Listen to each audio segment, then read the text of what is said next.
Hello and welcome to the Jocelyn Moore Show.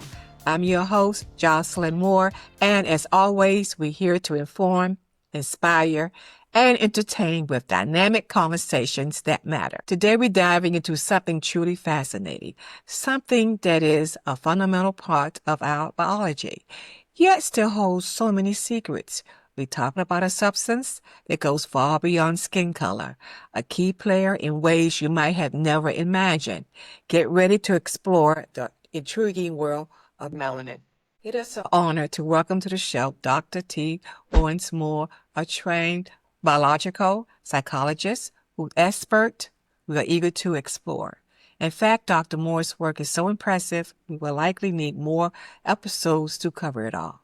Just to highlight a few key achievements, Dr. Moore is a chair and professor of psychology at Clark Atlanta University in Atlanta, Georgia.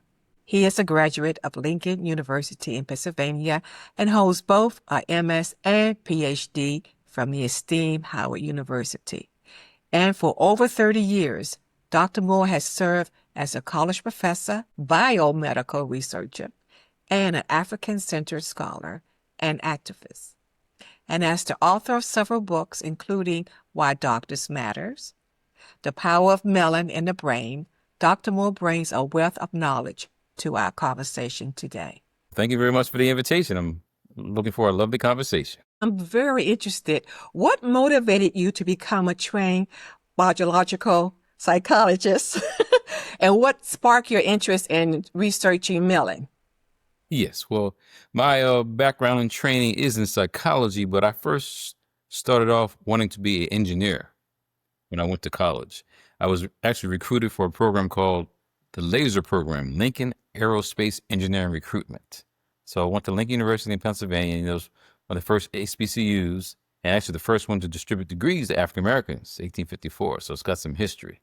So they had created a program to try to create more black astronauts. So I went into this program and didn't quite like the physics and the calculus and didn't quite vibe with me. But then I took a class called biological psychology. I go, okay. So I was thinking about going to medical school, was thinking about the sciences. And so I did research. So for me, the studying of the brain and studying the area called neuroscience is what led me to this area of investigation. Oh, wow. Very interesting. Very interesting. So now let's talk about your book, Why Darkness Matters, The Power of Melanin in the Brain. What's the main idea? What's the main idea behind the title? And could you give us a brief summary of the book? Yeah. So many people in your audience, they may think we're relatives, because we both have the Moore name. Well, we could be. You never know. But go ahead. It's true. So when you ask the question about that, you have a brilliant relative, Joyce Moore, who MD and has written books about the purple mind, looking at health and tying it into religion and spirituality, where she actually saw my work and said my work influenced her work. So I've been writing about this topic of melanin for years. I wrote a book called The Science of Melanin, Dispelling the Myths back in 1995. And I actually revised that book in 2004 called The Science of Melanin, the second edition.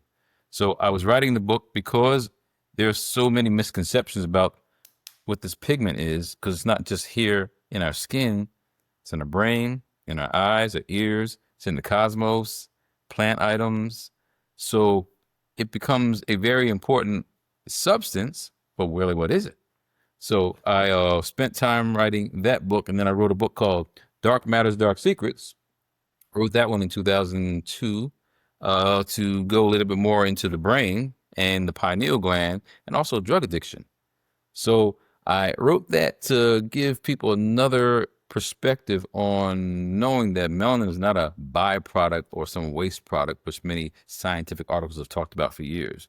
When you think about blackness, you think about negativity. And so in science, that has been stated for so many years, but that's not really the case. So when we start looking at melanin, we see the powers, we see the potential, we see how advantageous it is for life. That made me write a little bit more. So the book you're asking about, Why Darkness Matters, The Power of Melanin in the Brain. So I'm a author on this book with 3 other authors. One is Bruce Bynum, masterful clinical psychologist, He's written a book called The African Unconscious, very thorough document. And he's written other books, but he is the co-author. Anne Brown, Dr. Anne Brown, she's a biochemist, anatomist. She's retired from Medgar Evers College, but she also is a contributor to the book. So she's coming from the anatomical, chemical perspective. You got Bynum coming from the clinical perspective, and in my area is biological psychology. We have another author named Richard King. He's an MD. May his soul rest in peace. He is since deceased. But Richard King is a psychiatrist, who led me to have a strong interest in this topic of melanin and how the brain is connected. So he tied this all the way back to ancient Africa. Wow. So hearing him divulge this information, and then to have the honor of him on a book with me is an honor that I take to the highest elements of life. So I wrote an obituary in this new edition that we have. We actually wrote it in 2005, but we revised it in 2022. Originally did it with African American images out of Chicago. I'm not sure you're familiar with Jawanza Kunjufu. Yeah.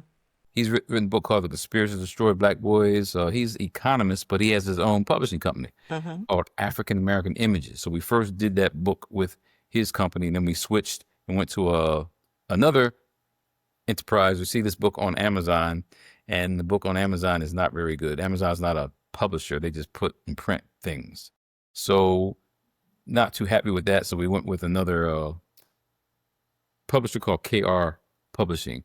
And then you don't have this one. So you never heard of Pigment Power?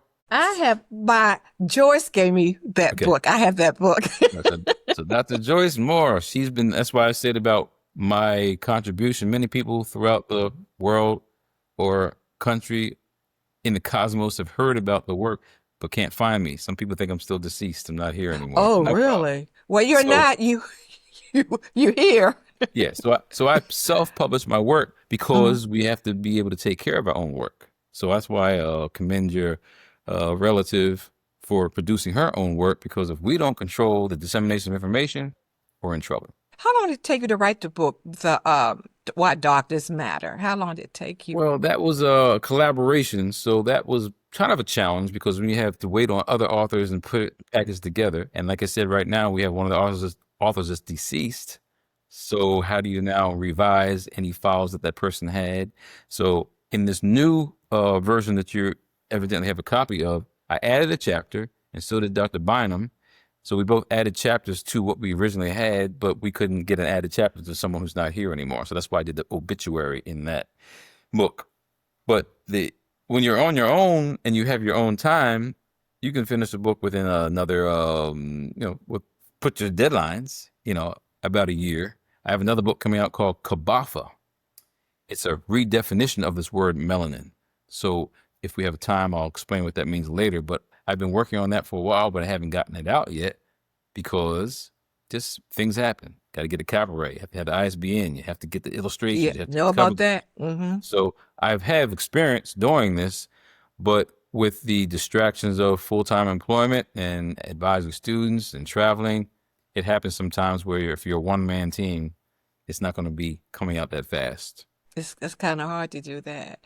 How many, in your field, do we have a lot of Blacks in your field, about biological psychologists in your field? There is an overarching area called neuroscience, which would include all those people who study the brain. Could be a biological psychologist, physiological psychologist, neuropsychologist. So you may have a sparse amount to be in the area, but there are collective organizations that study. I think there's like Blacks in Neuroscience. They're a component of this large complex called the Society for Neuroscience, almost like 30,000 members. I mean, it's a pretty big organization. Really? So there's a component of that organization that has Blacks in Neuroscience, but it may be hard to get people just dealing with our issues. You could be Black and a neuroscientist, but not study Black issues.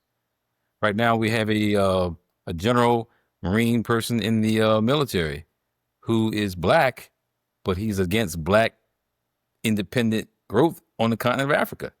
Michael Langley. Look up the name. You can see this individual who now is saying that Burkina Faso is doing some bad things. They're run by a junta, they're run by a dictator, or they're working with Russia. None of that's the truth. You got black people just trying to do their own thing in their own country, but you have a black man here in America trying to tell those Africans over in Africa, you don't know what you're doing. So that's why I'm saying you can be black in color, but you have to have a perspective that deals with working with your people. So in my books, I try to make sure we have people that don't develop self-hate, don't develop a position where they hate themselves, therefore they start working against themselves. We have to ruin that kind of mentality. Oh, well, I know when I was working as young black woman, when you've been your color, right? She can't stand her color. She's dark skinned. She can't stand her color. Wow. Yes. And someone told her one day, you have beautiful skin. And she felt insulted. She did. And it's a grown woman. Grown, she's about that time in her 30s, grown woman. So imagine what happens with the children growing up, seeing that, hearing that all the time. Therefore, they start to hate themselves and maybe start to do things self-inflicting. That's true. And the black men would say she thinks she's white. I mean, and she's beautiful, beautiful dark skin. I think what happened was when she was growing up, maybe she was teased. Maybe she was teased about her color. And she didn't, she never got over that evidently. Yeah, but the society inculcates that. That's true. Have you ever had any devil's food cake? Do you like that? Not really. I was gonna say no. No problem. I've heard about it. I don't care for. I never really had devil's food cake before. No problem. You ever Chocolate had any cake? You ever had any angel's food cake? I tried. I didn't like angel's food cake. No problem. What color is angel food cake? White, like is it? What color is the devil food cake? I don't know. Okay. It's black. Chocolate, right? You get my point. Yes. So it's in the culture. So people start to see all the negativity associated with black, and they start running from their blackness. But the reality is, if you don't have the melanin, you have a problem. The sun is a generator for life. If you can't protect yourself from the natural elements, you're deficient. So melanin and having melanin makes you more adaptive to the world that we're living in. If there's global crisis and the ozone being depleted and more sun coming in, guess what? Having melanin is going to be a fantastic opportunity to thrive. That's something that a lot of blacks, I hate to say, I didn't really know. I was reading up about melanin because you were coming on the show. And I hate to say that because something I should have been doing all along. When you say melanin to someone, the first thing you think about is fruit. If you don't. Oh, melon. Right. Yeah. That's true. Yeah. That's right. They would say melanin. Oh, I said, no, I'm not talking about that. I'm talking, just like you were talking about the cake, devil food cake, angel cake, like black hat, white hat, the white hat, the good guy, black hat, the bad guy. That's the way society has it, right? Yes. And we have to change that. So that's why I've written my books 30 years old, where I've been trying to not me 30 years old, but the books being 30 years old. And how I've tried my best to explain it scientifically, because if we don't know that beyond the skin color, but in your brain, there's a place in your brain called the substantia nigra. It's deep in your brain.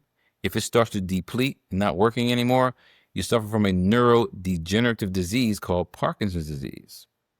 So the people who have the shakes, right, can't stop the shakes because it's like tremors at rest. They have something called festination. They shuffle when they walk. Right. So there's a motor disturbance in their brain, psychomotor impairment in their brain. Why? Because those centers that are dark in color are no longer working as well. So the protective nature of melanin on the outside of the skin is also protective on the inside of the body. And so if it's accumulating toxins over time, you develop these problems. You don't come out of the womb with Parkinson's disease. You don't have it 10, 11, 8, or in your teenage years. You get it when you get older, because now the body is now taking all these toxins and now it can't properly operate, and now people slow down. So physically you can see it in the movement, but can also be some cognitive decline. When you say we get older, 70, 80? 80? Well, no, some people get developed earlier. I don't know if you heard of Michael J. Fox. Yes, actor. from I know you're talking about the show, right? I remember. He had it early in his life. He sure did. Some people get it early. I mean, they say Muhammad Ali had pugilistic Parkinson's disease. Pugilistic deals with fighting. So he Right. got hit in the head a lot, so that's why he got it. I don't think that's the storyline with him. Because a lot of people got hit in the head but didn't develop Parkinson's disease. I think they took him out because he was too bold, saying too many things. He was Right. strong, and they had to shut him up somehow. What about like football players get hit in the head a lot? Yeah, but that's something. Yeah, true. And they suffer from something called CTE, chronic traumatic encephalopathy. So that constant hit on the head can then cause some disturbances. But we don't necessarily call that Parkinson's disease. They may then have problems with memory and mood disturbances and personality changes. And there's actually a movie called Concussion. If you ever watched that with Will Smith, which is a true story about a Nigerian doctor who uncovered this, but the NFL wanted to turn their head and didn't want to talk about it. Keep it quiet. Don't say anything. And that's why you see all the changes over the years with the bigger helmets in some people. You see the concussion protocols more deliberate. And you also see changes in the game. Like they don't just kick off where the whole teams are coming down and the whole teams are coming in. No, they have it where the kicker kicks and then they go in delayed fashion, and now you don't have many run backs because they're trying to alter the so-called concussions that football players get. So they're trying to make some adjustments to the violent sport, but it's not so much Parkinson's, but it's the CTE or chronic traumatic encephalopathy that they get from the constant hits to the head. Do you think they will ever have cure for Parkinson's disease maybe years down the line? Not Well, in this lifetime? Well, I mean, when you look at the data, there's some opportunities to use something called stem cell research. Right, or stem Stem cell. cell research would take kind of developing cells and put them in the brain, and then those brain cells can then develop into those cells that have been dying, and that can replenish. So there has been, animal studies that have been using that technique and then transmit it to human studies. But what's the politics of that? Where do stem cells come from? Fetal tissue. So you're going to have a problem with how do you carry on that type of research that could be beneficial, but it's political. There's some people that have, they could put some like a monitor on their, not on the chest, but outside monitor and have a wire go to the brain. Every time they feel those tremors coming on, they can push a button to stop the electricity going to that part of the brain so that then the person has a tremor. So there can be some treatments, but cures, it's hard to cure when your brain is deteriorating. Oh, oh, yeah. It's like Alzheimer's, your brain is deteriorating. How do you cure that? You can treat Right. it, but you can't really cure it. Mm. But I'm gonna bring this up a little bit about the Alzheimer's. I had the organization on the show a few years ago. They were saying you could have Alzheimer's 20 years prior, not even knowing it. They may call it pre-senile dementia. So it's before you're aging, dementia. You're losing your mind before you even get older. So that could exist. Some of it could be genetic. If it's pre-senile dementia or early onset, it could be related to genes. So we do know there's some genes involved. Apolipoprotein E, if you ever look up the research. So there are some genes that relate to people having early onset, but it could also be something in the environment, toxins that are taken in that destroy certain areas of the brain. Because most people with Alzheimer's, the frontal lobes are more impacted. Frontal lobes, that's where the thinking is, the intellectual reasoning is. Sniffing in things, getting into that frontal part of the lobe could then start to destroy those cells, and it just seems to spread. So with Alzheimer's, you really can't say it's Alzheimer's till it's post-mortem, though, meaning that you didn't do sections of the brain, and you kind of see if there's some plaques and tangles and hallmarks of what the brain looks like. So there's many people that have loss of memory, but you can't say they have Alzheimer's. It's sort of scary because sometimes I run upstairs and I forgot what I ran upstairs for. And I come back downstairs and then I remember. That happens sometimes. And during that, at least you went up the stairs. Some people don't have stairs to go up. Right. Exercise becomes critical. So if you're not having a boost in your cardiovascular system and you're not having things circulate, things can start to sit in your brain, sit in your body. And that coagulation causes problems with your health. That's why it's important to keep moving. And even as you're doing this podcast, I have much respect for you for doing this because you're now engaging in something that you've never done before. This is now True. something new. You've changed from a platform to another platform. It takes Right. time to do that. You have to engineer behind the scene. You have to edit. Guess what? You're engaging your mind. That's a positive thing. So those who don't engage their mind and watch TV all the time and have the TV tell them a vision, there's going to be some problems, in my opinion, in the longevity of life because you're not stimulating your brain. You're absolutely right. I know some people, when they retire, what I'm going to do, I just sit and do nothing. And a lot of times people just waste away. Nah, not good. Not good at all. Could you explain simple terms what melanin is and why it's important to discuss blackness, darkness, pigmentation, and the power of melanin? So melanin itself is a complex biopolymer. What do I mean by that? Complex means many. Poly means many. Polymers, like with plastics. If you have different kinds of plastics made out of different things, that means you've made the plastics. This is plastic, but you can make it in different things. So melanin becomes like the same kind of molecule where it's a large molecule that can absorb many chemicals, has many chemical substances in it, but it's carbon-based. Carbon's everywhere. When you look at fossils and DNA in the past, carbon is what's used to date those ancient molecules. Carbon is everywhere. It's in the planetary system. Dark matter's in the sky. In the fungi, when things aren't growing, fungus, mushrooms, they'll grow. Dark, melanin. So as a complex biopolymer, it has many chemical substances in it, and it serves as an antioxidant on most levels when you think about it. What is an antioxidant? Anti-oxidation. It's preventing the rusting of your cells. It's preventing the deterioration of elements. You take an apple, you bite that apple. Take a banana, bite the banana, you put it on the table. What color does it turn in a few seconds? Or brown. That's that melanin protecting the cells in that fruit item. But imagine in your body. That's why you look at our skin, you could have a person same age, white, Asian, and black. Which one's going to look younger? The darker skin. The one that has that protective element that's not causing the cells to deteriorate as fast. So it serves as a neutralizer of toxic substances. That's a fantastic element, but we don't talk about it. We just look at it, oh, you just have black skin. No, your black skin is what's causing you to have an advantageous to living in a healthy lifestyle. Number two, when you think about melanin, it's a nerve conduction facilitator. Nerves, conduction, makes it go faster. So where you find it in the brain, it's in those areas where you have good psychomotor skill development. That's why you see people of melanin dominant character better in psychomotor skill tests, like dancing, like football, like basketball, like everything we can dominate dealing with psychomotor skills. Who's running the show in gymnastics right now? Oh, okay. Yes. Right? So if we're ever given the chance to do things, we don't just compete, we excel and go beyond. That's what that's what melanin recessive people fear.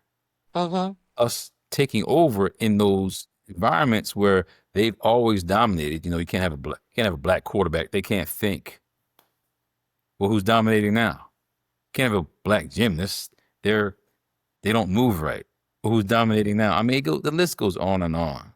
But we're talking about the nerve conduction facilitator. When you have the melanin working properly, you're going to have a better opportunity to kind of move. The last piece is energy transformer. How do I explain that? Everything we're talking about in the environment exists in our environment, like sound waves, like light waves, photons. All this energy is out there, but how do you recognize it? Like you see, we're looking at one another on this screen here, but this photons of energy must get to the brain. In your brain and in your eyeball, there's a place called the retina that has a dark area in the retina. Right. If it's not dark, you're blind. Darkness absorbs light. Right. It absorbs the light, so now your brain can interpret, oh, that's what I see. In your ear, it's the same thing. You have inner ear melanin. If that's absent, not working, deep in your area called the cochlea, if it's not there, guess what? You're not hearing certain frequencies. Problem with hearing. That's why people have hearing problems later on when they get older, not when they're younger. And then with the energy, just think about our skin. I mean, you can close your eyes and sometimes have a vibe about things around you. Is the skin doing that? You know, the skin is the largest organ in your body. So it may be picking up those spiritual or conscious or those vibrations that are out there. And so when we start to teach it like that, oh yeah, melanin is not a waste product. You know, people thought that it was just something dark and just, you know, because think about with the fruit items and things you eat out in the county turn black. Oh, that's just a waste product. No, it's there for protection, to protect those cells. And that's what's happening in our bodies. You know, this is so very interesting. It's a lot to absorb. And I just wish people would let's say the schools would be educated with this, but we know how that's going with the You schools. see how that's going. No. Don't talk anything black. No. Get rid of it. DEI, no. So you're not going to hear the discussion in the many classrooms because they're running from blackness. Oh, we're all together. Don't talk about that black stuff, whatever they're saying black stuff is. Do you think that they stay on this because they're afraid, evidently? Yeah, they're afraid for blacks to get ahead, get more ahead. Well, fear drives many people's behaviors. There's no other explanation. Why do white people vote for a criminal to be their guide and their leader? Because they fear whatever else will come if they didn't have someone white in the White House. Fear. Now you vote against your own interests. Now you have that FAFO thing people keep talking about. I was going to say that. Because you feared something. What did you fear? You don't even know what you're fearing. You're just fearing that, I don't know, the takeover, blackness. I don't know if you ever heard of Frances Cress Welsing, a black psychiatrist. If not, you need to study her. You need to know her material. She also a black psychiatrist like Brother Richard King.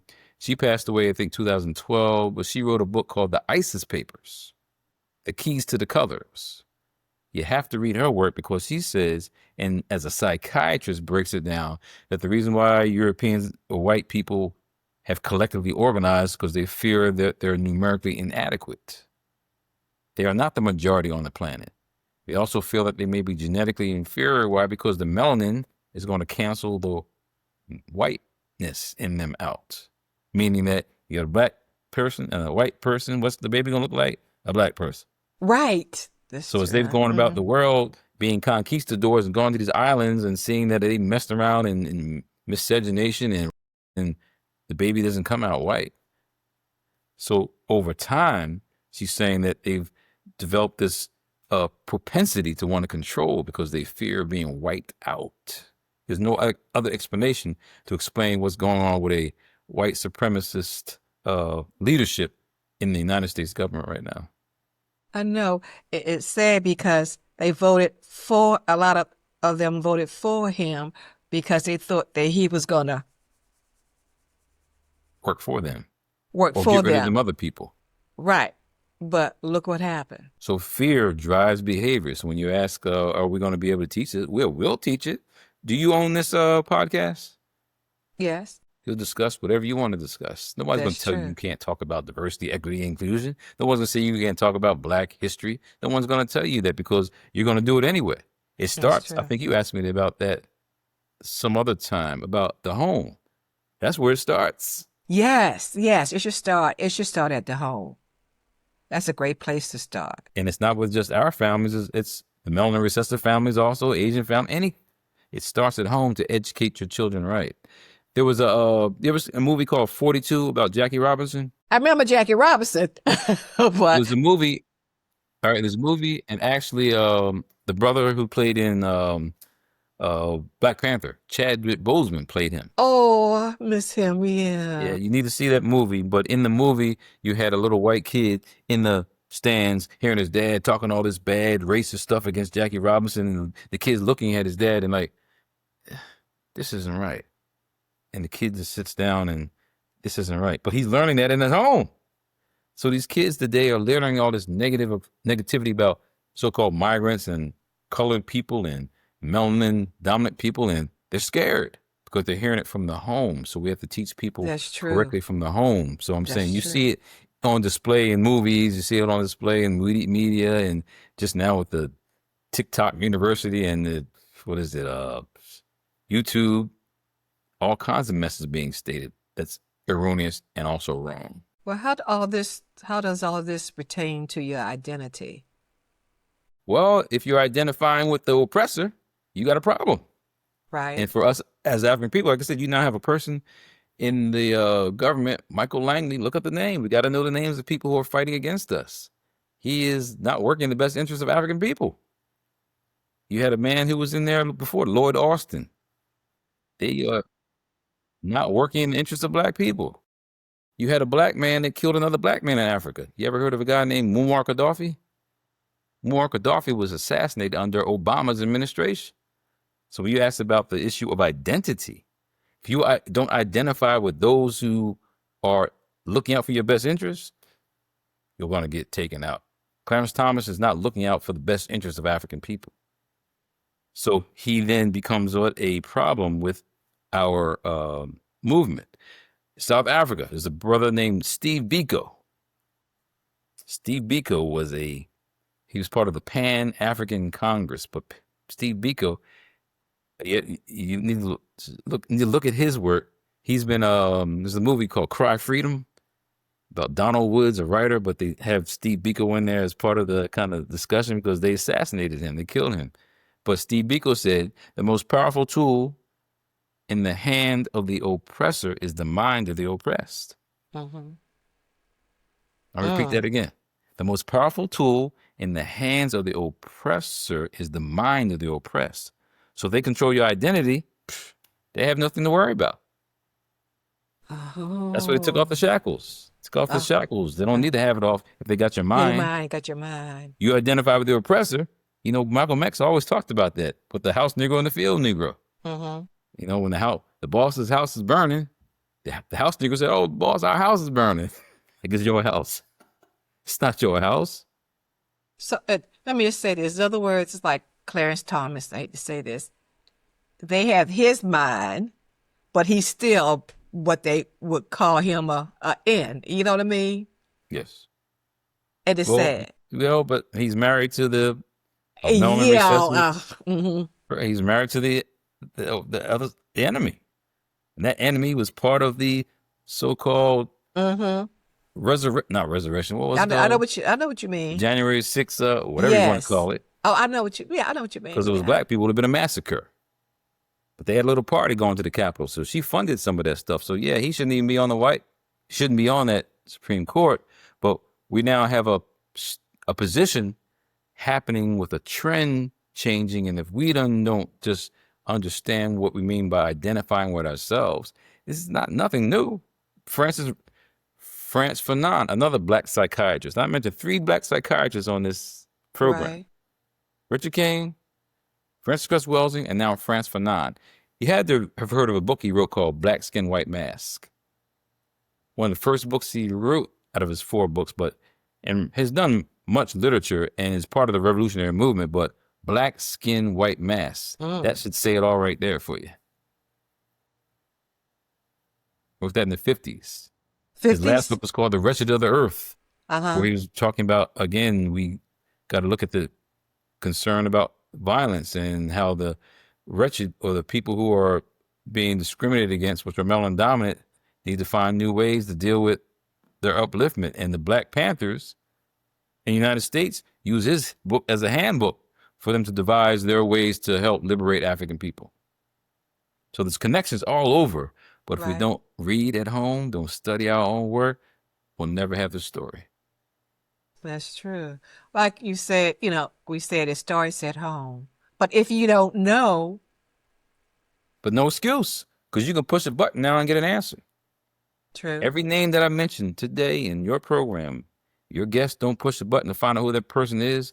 That's an indictment on you. You have no interest in that. That's true. So right now, students and kids and people got the phones and they push a button and get an answer. But how many people are really reading the book? That's why it's hard to know words, hard to write anymore, because you got something writing for you.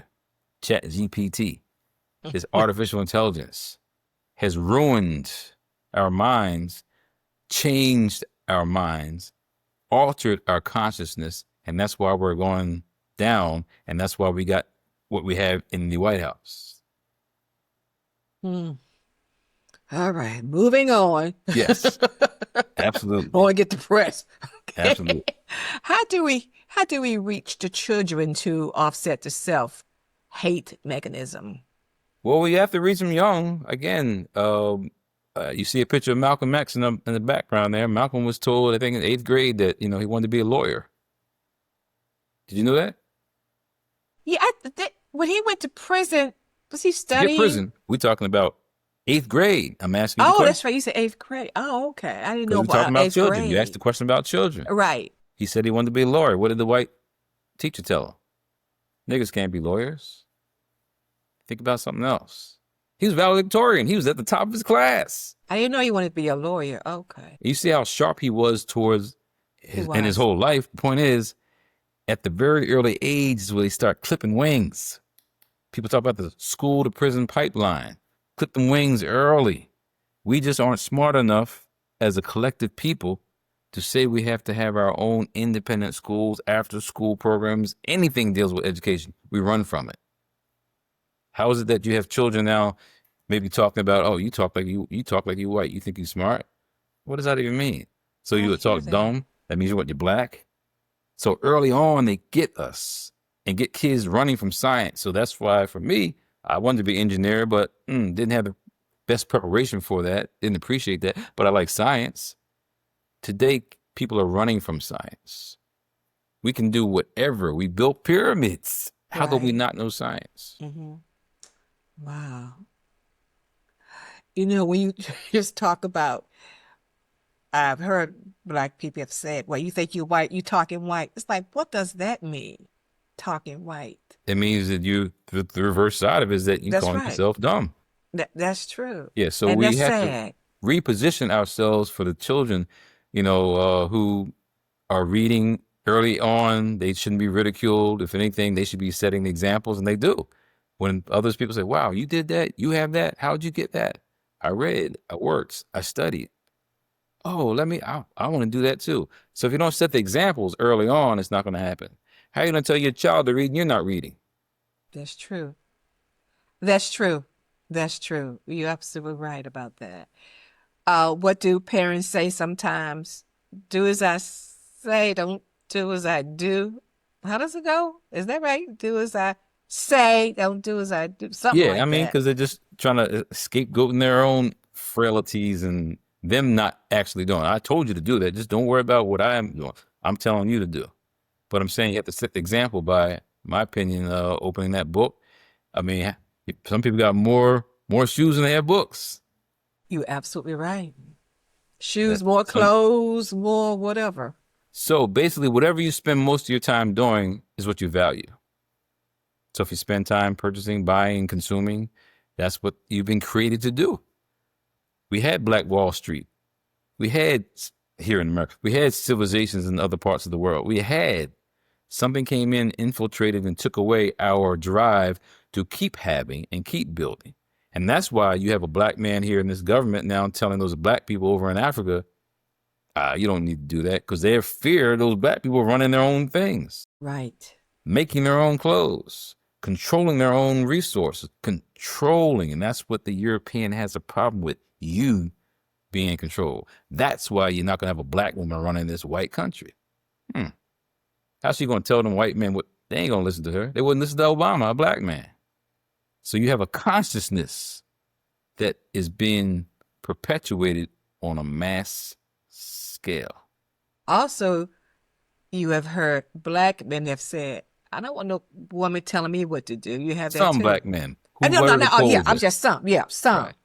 Not a lot. Some. And where are the polls at to say that? They said black men are the ones that voted for Trump. That don't even make any sense. Ain't that many black men out here to vote for him to do that. But the way the polls will position it, we're the problem. We created this issue. It ain't nothing to do with us. We always support those so-called liberal approaches. And right now we have to retrain things because we see this two-party system does not work. It's like you were saying, they want to control. If they control us, that's fine. But they want us to bring us down. What did always wanted to. We're not seeing that this is nothing new. You ever heard of Reconstruction? Yes. They feared that when black people started voting and started having politicians and started having development in the community, they feared that. Burn it down. So we've been here before. That's why I'm saying that if we don't consciously put ourselves in perspective to read and know and see the story that happened before, guess what you do? You repeat it. Got to stop repeating what we keep doing, which is wrong. So what's going to happen? How did we do that? Well, it starts in this moment. If we don't then put ourselves in position to re-educate our people, re-educate ourselves, build towards something, what do we just do? Wait around to see what's going to happen next day? What policy is going to be made next day that's going to interfere with it? No, wait on that. Create and do. We already said we're not going to start buying certain things and start not support certain stores. We already said that. We'll do it. You just said about action. We'll do it. So it starts with us first. And if we don't make the change internally, that's what I say, we want reparations, but that's not going to happen. So let's focus on internal reparations. Prepare yourself first. Change will come. That's true. You have to work on yourself before anything. Okay. We're almost running out of time, but I'm going to get this question in. Yes. Okay. How does melanin relate to, I'm going to have a problem saying this word, albinism? Albinism, okay. Yes. People are albinos. Okay, right. Albinism. And how does these two concepts relate to each other? So that's albino, right? Yes. So how albinism? Yeah, albinism. Curious as to how that thought about what an albino is, how did that come to your mind since you really didn't know much about melanin? How would you ask about that question about albino? Where's that come from? Where it come from? Yeah. I was doing some research. I was reading. Okay. And I went, wow. Okay. So the situation is, so a person who has really, really, really light skin, white skin. Okay. Everybody has something called a melanocyte that produces melanin. So anytime you see a word that's CYTE on the end of it, it's a cell. Oocyte for a woman with eggs. Spermatocyte, sperm makes eggs. So melanocyte is a cell that makes melanin. So all people have melanocytes, but not enough melanin. So if there's not a lot of melanin, therefore you're going to be lighter in color. People who are albinos lack the ability to produce melanin. So you can't call a white person an albino because they can tan. Right. They may be a form of albino historically, looking at where they come from, because everybody on the planet came from a black person. Black is original. You can't make black people from white people. That's a biological, impossibility. So when you think about albinos, they become deficient because they lack the ability to produce melanin. But it becomes a deficiency because they then can't be in the sun because it's going to burn them up. It's not just the melanin in the skin that they then lack. They also lack it in the ear, in the eyes, and the hair. So it then impairs their abilities really to function, but it doesn't mean they can't operate. There's some people who are great musicians or great, entertainers, or they're fantastic at something. So it's not like they're debilitated, but they're impacted because they lack the ability to produce melanin. So there's different genes, there's enzymes that change. There's nothing that is going to produce that melanin, so therefore they become deformed in many ways because the melanin helps as an organizing molecule to assist the body in prolonging life. Oh, they have to stay out of that sun. Sun's not going to help them, just going to hurt them. No, they have to cover up. They have to wear certain glasses. And then again, just think about melanin recessive people, which we're saying are white people. They really have a challenge when you think about hanging out at the beach or the sun. They really get skin burn. It's not like black people can't get sunburn. We just have more protection to assist and help us out. Albinos don't have any protection except for covering up and putting on clothes and staying out of that sun. So albinism is a genetic defect, and we now know the genes are involved, and we now know that there are some enzymes that aren't made that then doesn't convert to make the melanin in the skin. Albinism. I think, what color are their eyes? There can be, some people are like red eyes. In the laboratory animals, there's something called albino rats. Oh, really? Yeah, when you see all the rat studies, you hear about rodent studies. I mean, they're using albino rats. I see white rats. Yeah, white rats have red eyes. Yeah. Yeah. Yeah, so the albino rats, there's no pigment there. So what the light represents is red in our appearance when we see it. I tell you before this, asked you to let me interview you. I'm so glad you're on the show today because I have learned quite a bit. Well, I think appreciate the invitation. It's always a pleasure to share information because a lot of people don't know, but doesn't mean we can't find out. So we need to have these avenues, and I appreciate you having a venue where, again, people can be exposed to new knowledge.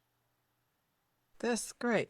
What do you have any projects coming about?